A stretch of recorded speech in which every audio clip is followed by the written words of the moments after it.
Animaniacs Issue 1. I'm only going to review the Pinky and the Brain stories of this comic. Although I do like the story where the Animaniacs take too long to make a wish on a genie.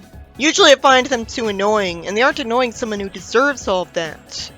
Brain tells Pinky that tonight the United Nations is having a fundraiser ball attended by world leaders, which he learned about from the newspaper. Pinky says that when he gets an idea, it's painful, which only makes sense if he means that Brain hits him for bad ideas most of the time. Brain reminds Pinky of when they had to abort the space mission, and Pinky shows compassion for him. Brain tells him to stop crying, as he uses his tail to pick the lock of his cage. He says he had saved the laughing gas from his earlier plan for this. Somehow, he expects me to believe that the laughing gas only works at exactly 95 degrees. He says a joke must ignite the gas. You mean he can't just spray the laughing gas? That's what it's for. He doesn't have to have people think they're laughing because of a joke. He carries a huge book of the Acme catalog and says they need supplies. And Pinky checks off something. Brain says that once the leaders would get frozen by the laughing gas, he plans on making life-size models of them and inserting electronic chips made from his own DNA into the models' heads. Why doesn't he put those chips in the actual leaders? And how do you make electronic chips from DNA? So he plans on replacing the world's leaders. Why don't the Freedom Fighters and Archie Sonic do that to Eggman's sub-bosses? Just replace them with good robots. Pinky says they need a disguise to get into the UN. It'd only be a bad disguise. I thought they were gonna sneak in because that's what mice are small enough to do. Somehow Brain thinks the only way is for them to pretend to be vulgar rock musicians. How's there a warning on a box saying to not use wax with laughing gas? Brain would know better than to talk in needlessly big words to the delivery man instead of just asking if he wants him to sign the papers. Which you know he does, because he's supposed to be smart. Why would Brain call containers of his sinister looking? He tells the Acme delivery man to direct the case of wax and gas containers to the United Nations. Brain says that while he's gonna distract the crowd with a joke, he wants Pinky to turn up the heat and release the gas. He says he'll have only 30 seconds or the gas would become ineffective. So it's already too obvious that the plan would fail because he's not the type to make funny jokes. Pinky could make someone laugh a lot easier. Brain goes to a store and there's no reason Pinky would be able to find clothes in his size, and Brain shouldn't be able to find a wig in his size. They should have just made them. The next evening, they're allowed to walk towards the UN building because they're dressed like rock stars, and someone tells them they must be the band's roadies. So he already hired a band, and Brain must have known that. So that's why they're doing this. Some people call Brain and Pinky mice, so at least they can see that.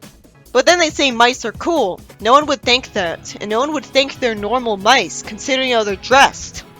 This would make more sense if they knew they weren't normal mice, and that's why they think it's cool. And they're just playing dumb. Brain lies to one of them that the last two bands who played here spontaneously combusted. Somehow the entire band believes him and runs away, without asking anyone at the building if that's true. The first time could have been believable, but he stretched believability by saying two. The gullible moron thanks Brain for the warning, and when Brain and Pinky are expected to play for an audience, Brain has a clever idea to play a CD and only pretend to be singing, but the record skips. Pinky enjoys it anyways because he doesn't care too much if the plan succeeds, and he gets hit and apologizes to Brain saying he'll fix it. Brain tells him it's time to turn up the heat. Then it turns out he was smart enough to rely on Pinky to tell a joke. Of course, Pinky's not reliable either, but he's way funnier than Brain. Pinky tells people it's lovely to see them looking so fancy tonight. He's oddly relatable here, and has to be reminded to tell a joke because he's forgetful. He says knock knock, and then he says who's where for no reason. His name is called out, and he says Pinky who for no reason, and then Brain says help. This could have easily been avoided if he had already had a joke prepared ahead of time. So someone laughs in the audience, and the rest of it laughs too, which actually makes sense because she'd be laughing at how stupid Pinky's coming off as. They might be thinking it's all intentional, and the reason laugh tracks were invented was because hearing laughter at a joke makes other people more likely to laugh. Then it cuts ahead to Pinky trying to have fun by singing while he's slathering, and Brain ends up surrounded by wax models. But the models don't have all the same colors as the actual world's leaders, so he should know how to do something about that. There's a rumble and the models explode. Pinky wastes time stating the obvious for no reason, and Brain reads the warning that using wax with laughing gas causes spontaneous combustion. But why would anyone even know that and make a warning about it? Pinky says the world's leaders are unfreezing, so of course Brain decides to leave because they aren't welcome here anymore. At least the plan failed after he made the audience laugh, instead of them failing to even make them laugh, and just humiliating themselves. Animaniacs Issue 2. Pinky gets enthusiastic about watching TV and quotes it. I wonder why he did it more than once, because he should have known it'd get Brain mad. Brain says he'll demonstrate his plan and pulls down a paper clip hanging from a rubber band, causing it to bounce from thing to thing, causing damage in the lab that would be blamed on someone, until eventually it goes into the cage's lock. But why couldn't Brain have just used his tail as the key again? It really does have negative continuity. I guess he just wanted to show off how good he is at math. Pinky compliments him, and Brain says the world will be his after he constructs a machine so poorly named that it gives no indication of what it does. I guess the reason he's gonna waste time explaining how his machine works to Pinky is that he's lonely. He can't explain it to anyone else. He says that by depleting hydrogen and promoting gravitational collapse, he'll produce a magnetic charge so strong that everyone with loose change will be magnetically stuck to the ground. It's a nice gesture of him that he says, "we will" instead of "I will," as if Pinky made the invention too. Not that it really makes up for his unprovoked abuse of them, like rolling him up in a blueprint. Pinky compliments him, but then says that people could take off their pants. And Brain says they'll have to take over the world quickly then. Yeah, they'd only have a couple of seconds. Other than the embarrassment if it's in public, there's not much stopping most people from just taking them off. He doesn't even say what he'll do to keep himself in power after getting to the president's chair, with everyone too stuck to the ground to carry out his orders. So like with a lot of his plans to cause chaos to take over the world, it's a missing steps plan. Brain says they need one item to complete the project, an item with a non-indicative name, and it's expensive. And he doesn't have the resources to just make it? Pinky wonders where they're gonna get that kind of money. Then he hears a buzzing sound and hears someone apologize and say someone's incorrect on the TV, and mention that the person could have won a lot of money. What a coincidence that's the same exact amount of money they need. It's possible, but it'd still be better writing if it was more, because that's more believable. Brain says he'll go on that quiz show. Pinky warns him that the questions are really hard. Your first instinct would be to wonder why he says this, because you'd assume that Brain would do a great job at the show, because he's full of knowledge, and so Pinky should have faith in him. But then Pinky asks him a pop culture question, and Brain just says he doesn't care in response. This implies that he'd do terribly at the show anytime pop culture questions are involved. And his only chance would be if he could get Pinky to answer those questions for him whenever he wants. I guess he assumes he'll never be asked pop culture questions, and Pinky only asked that because he was watching that show recently and he's crazy. Brain then wastes time going under his shoe and getting to the top of his human mecha suit, which still insists on having his head sticking out of it. I always hate that. Why doesn't he have what looked like a human head over the mecha and have its face capable of moving just like a real one, lip-syncing and emoting like he does, when he can invent anything? Why does he think he should use this to blend in, when it just makes him stick out even more? And most of the time, people are willing to accept him at his real size, even undisguised, so it's better for him to look like a magical talking mouse instead. Well, most people would scream at seeing this, so he'll be lucky that every human he'll see will have nerves of steel. Brain walks the suit around and gets a taxi. And shockingly, the story cuts past showing us how Brain got on the quiz show. That was easy. The host of it calls Brain Brian by mistake because it's a more expected name, and he might have assumed it was a typo. This part of the story is boring because it's just him expecting Brain to answer useless trivia. You'd think he wouldn't know all of it, because he specializes in engineering and science. How'd he know the 3 Yappian Island neighbors? Then he's asked the same question Pinky asked him at the start of the story. And even though he was told the answer, he didn't commit it to memory because it was something Pinky said. So he doesn't know the answer and loses the quiz show. You'd think he wouldn't have made it that far. Why would it take so long for even one pop culture question to happen? And the story's already over. He should have won the quiz show.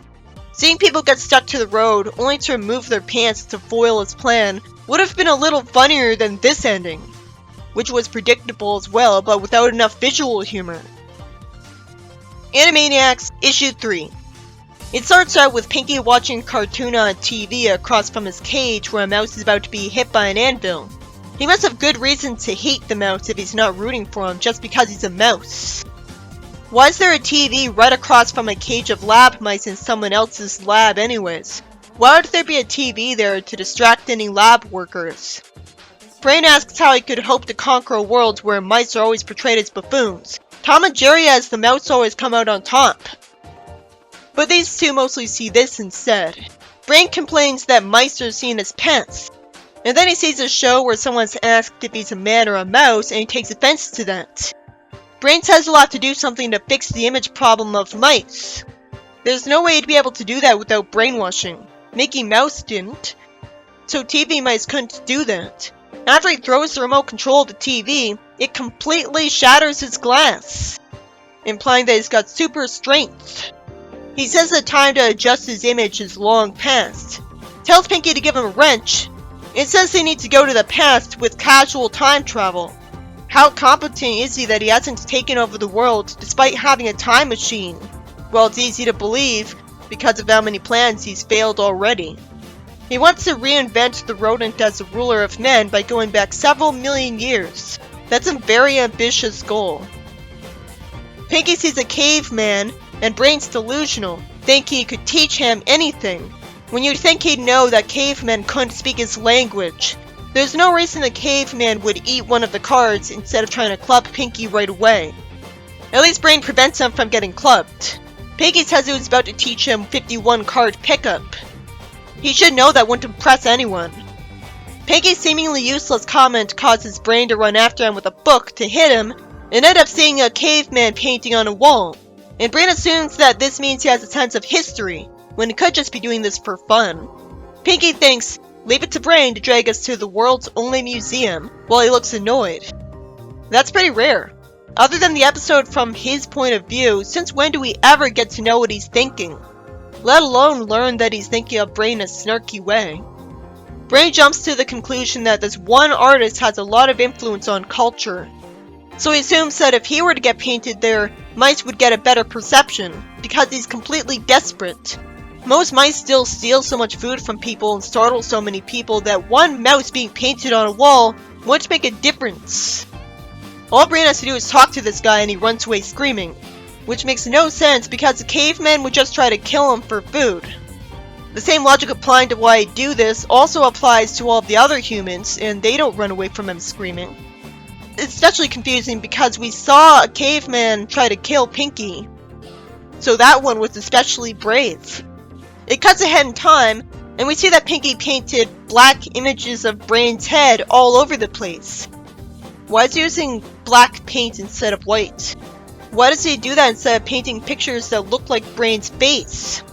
And Brain assumes that'll benefit him instead of making humanity afraid of mice in one place, assuming that the appearance of one mouse magically caused this. And even then, this would quickly end up being brushed off as something that was made up as history goes on, and be ditched as a silly superstition. After all of the other times that people would see mice and not see images of a mouse's head pop up everywhere. These people would assume Brain himself is magical, but not all mice. So them assuming this is about Brain must be why the mouse silhouette's image is everywhere in his altered present day. Pinky tells Brain that he's not great looking. It's rare to see him directly insult him. It's even more rare that he doesn't get hit by Brain for it. Why does the cop kick the TV and say move it as if he hasn't seen the actual Brain right there in a clearly broken TV? Why is it talking to a broken TV, or the mice in it? Either way. Brain tells Pinky to get his name so that he could court-martial him. Gee, I wonder if he's not gonna like it here. He sees a parade where people celebrate a made-up rat called Ricky Rat instead of one looking like him, for some reason. It took some thought for me to realize that it was a parody of Mickey Mouse. It ruins the joke having him not be called Mickey Mouse, because instead it comes off as completely random. Pinky looks on the bright side, enjoying the song, but Brain says he didn't want a future ruled by that rodent, even though it's a fictional one. If anything, this would make it easier for him to take over the world, because he did succeed in making people like mice more, somehow. The story ends with them sawing down the sign saying how many feet it is to get to Rodent's Republic that are too close together somehow. At least there's no indication that he undid what he did using the time machine, so technically his plan was a success.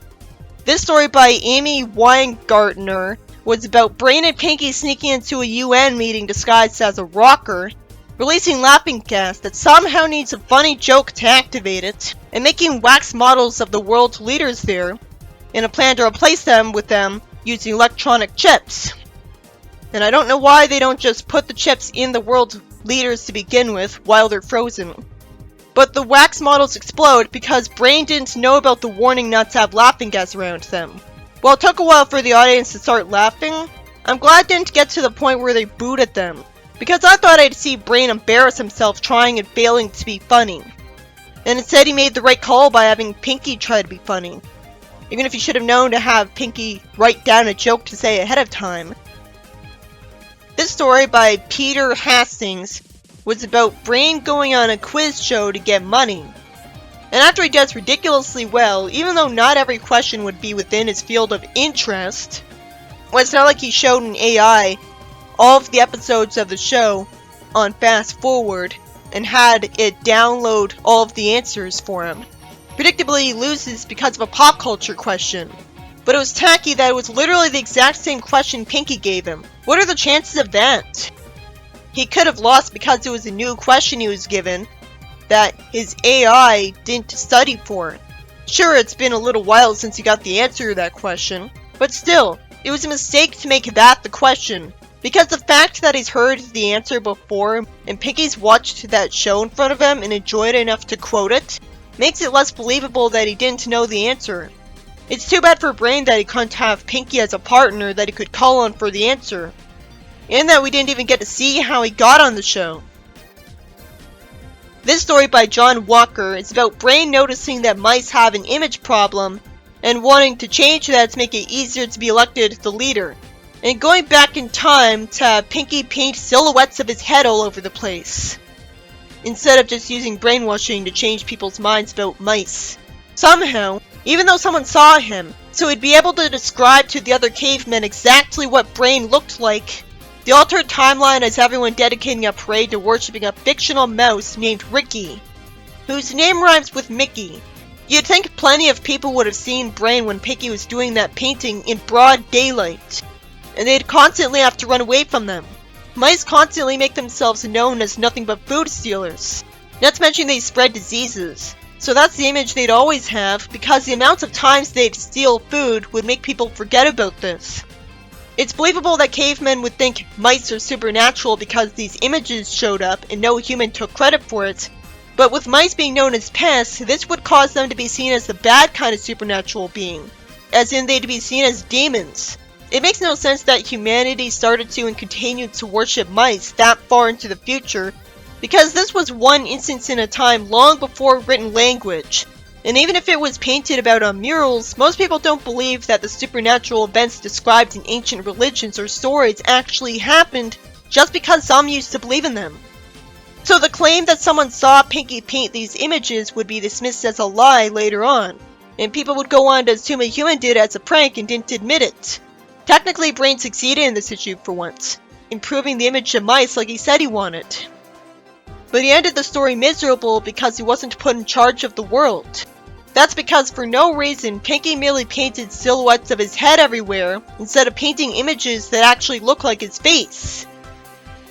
We know cavemen in the story aren't restricted to just one color of paint, so he could have done that and Brain would have won.